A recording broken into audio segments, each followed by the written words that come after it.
بسم اللہ الرحمن الرحیم۔ السلام علیکم اسلامی قصے چینل کے ویورز کو میں اپنے چینل میں دوبارہ ویلکم کہتی ہوں۔ آج میں آپ کے ساتھ حضرت رابعہ بصری کی زندگی کے کچھ اور واقعات شیئر کروں گی۔ ویڈیو میں آگے بڑھنے سے پہلے چینلز پہ نئے آنے والے ویڈیو کو لائک، شیئر اور سبسکرائب کر لیں۔ جی تو ویورز، ویڈیو کا آغاز کرتے ہیں۔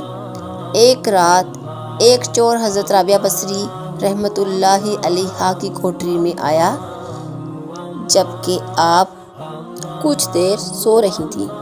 چور نے آپ کے تمام کپڑے چرا لیے اور گٹھری میں باندھ کر بھاگنے کی کوشش کی تو اسے دروازے کا راستہ نہ ملا۔ اس نے جب سامان نیچے رکھا تو اسے راستہ نظر آنے لگا۔ لالچ میں آ کر اس نے سامان پھر اٹھا لیا لیکن دوبارہ اسے باہر جانے کا راستہ نہ ملا۔ یہ عمل اس نے 7 بار دہرایا۔ پھر کوٹری کے ایک کونے سے آواز آئی، اے شخص، اپنے آپ کو مصیبت میں نہ ڈال، کیونکہ اس نے کئی سال سے اپنا آپ ہماری دوستی اور نگہبانی کے سپرد کر رکھا ہے۔ یہاں تو شیطان کی مجال نہیں کہ وہ اس کے گرد یا آگے پیچھے پھٹک سکے۔ پھر ایک چور کی کیسے جرأت ہو سکتی ہے کہ وہ اس کی چادر چرا لے؟ اے چور، اس سے کوئی تعلق نہ رکھو، کیونکہ اگر ایک دوست سو رہا ہے تو کیا ہوا، دوسرا تو جاگ رہا ہے۔ اسی طرح حضرت رابعہ بصری کی زندگی کا ایک اور واقعہ بھی کئی کتابوں میں ملتا ہے۔ ایک مرتبہ ایک چور آپ کے گھر داخل ہوا۔ اس کا خیال تھا کہ گھر میں کوئی قیمتی سامان ہوگا۔ اس نے گھر کا کونا کونا چھان مارا لیکن اسے کچھ نہ ملا۔ وہ مایوس ہو کر واپس جا رہا تھا کہ حضرت رابعہ بصری رحمۃ اللہ علیہ نے اسے روکا اور سوال کیا، کیا تم چور ہو؟ اس نے غصے سے جواب دیا، ہاں میں چور ہوں۔ آپ نے فرمایا، تو پھر یہاں سے خالی ہاتھ نہ جاؤ۔ وہ بولا، یہاں رکھا ہی کیا ہے جو ساتھ لے جاؤں؟ آپ مسکرائیں اور فرمایا کہ وضو کر کے 2 رکعت میرے حجرے میں ادا کرو، تمہیں یہاں سے اتنا سامان ملے گا جتنا ساری عمر نہیں ملا ہوگا۔ چور نے لالچ میں آ کر وضو کیا اور حجرے میں جا کر 2 رکعت نماز کی نیت باندھ لی۔ ادھر حضرت رابعہ بصری رحمۃ اللہ علیہ بھی رب ذوالجلال کے حضور سجدہ ریز ہو گئی اور دعا کرنے لگی کہ اے مولا، یہ چور میرے دروازے پر آیا تھا، اسے یہاں تو کچھ نہیں ملا، لہٰذا میں اسے تیرے دروازے پر لے آئی ہوں، میرے مولا اسے نواز دے۔ ادھر چور کو نماز میں اتنا سرور ملا کہ اس نے مزید 2 رکعت کی نیت کر لی، اس کے بعد پھر 2 رکعت ادا کی، حتیٰ کہ جوں جوں وہ نفل پڑھتا گیا تو اسے لطف و سرور ملتا گیا، یہاں تک کہ حضرت رابعہ بصری رحمۃ اللہ علیہ نے دیکھا کہ وہ سر بسجود ہو کر گریہ زاری کر رہا ہے، اپنے گناہوں اور عیوب کا اعتراف کر کے معافی مانگ رہا ہے، استغفار کر رہا ہے۔ خدا کو اس کی گریہ زاری اس قدر پسند آئی کہ اسے معاف کر کے چور سے ولی بنا دیا۔ ایک دن حضرت رابعہ بصری رحمۃ اللہ علیہ دریائے دجلہ کے کنارے تشریف فرما تھیں کہ حضرت حسن بصری رحمۃ اللہ علیہ وہاں پہنچے۔ پانی پر مصلی بچھا کر کہا، آؤ رابعہ، دونوں 2 رکعت نفل ادا کر لیں، جس پر آپ نے فرمایا، کیا دنیاوی شہرت کے لیے روحانی طاقت کا استعمال ضروری تھا؟ پھر حضرت رابعہ بصری رحمۃ اللہ علیہ نے اپنا مصلی ہوا میں بچھا کر کہا، آؤ یہاں 2 رکعت ادا کریں، لیکن حضرت حسن بصری رحمۃ اللہ علیہ خاموش رہے، جس پر حضرت رابعہ بصری نے ان کی دلجوئی کرتے ہوئے کہا، اے حسن، آپ نے جو کچھ کیا وہ ایک پانی کی معمولی مچھلی بھی کر سکتی ہے، لیکن جو میں نے کیا وہ ایک حقیر مکھی بھی کر سکتی ہے، لیکن حقیقت کا ان دونوں کاموں سے کوئی تعلق نہیں۔ ہمارے لیے ضروری ہے کہ ہم حقیقی کاموں میں خود کو مشغول کریں اور حقیقی معرفت حاصل کریں۔ ایک دن حضرت حسن بصری رحمۃ اللہ علیہ نے اپنے 2-3 ساتھیوں کے ساتھ حضرت رابعہ بصری رحمۃ اللہ علیہ کے گھر تشریف لائے۔ اس وقت گھر میں اندھیرا تھا اور روشنی کے انتظام کے لیے چراغ وغیرہ نہیں تھا۔ حضرت حسن بصری رحمۃ اللہ علیہ کو روشنی کی ضرورت محسوس ہوئی۔ آپ نے حضرت رابعہ بصری رحمۃ اللہ علیہ سے کہا۔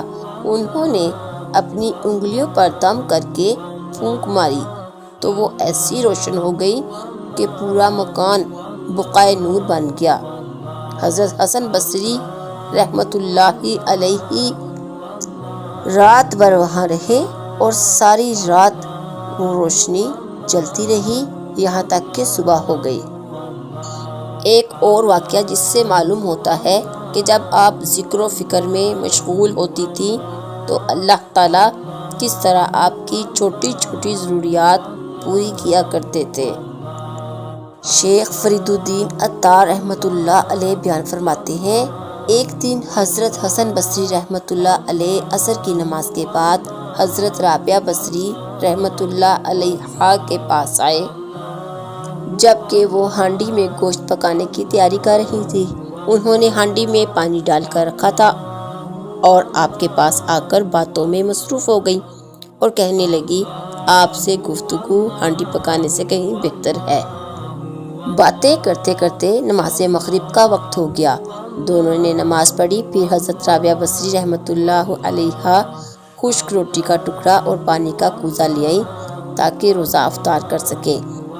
اس کے بعد حضرت رابعہ بصری رحمۃ اللہ علیہ ہانڈی اتارنے گئیں تو انہیں خیال آیا کہ وہ تو ہانڈی کے نیچے آگ جلانا ہی بھول گئی تھیں، لیکن اس کے باوجود ہانڈی اتارتے ان کا ہاتھ جل گیا۔ آپ نے دیکھا کہ ہانڈی اللہ کی قدرت سے جوش مار رہی ہے۔ حضرت رابعہ بصری رحمۃ اللہ علیہ ہانڈی لے کر آئیں۔ سالن خود بخود تیار ہو چکا تھا۔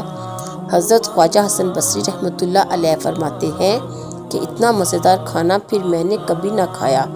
وہ گوشت اتنا لذیذ تھا کہ موت تک اس کا ذائقہ محسوس ہوتا رہا۔ سبحان اللہ۔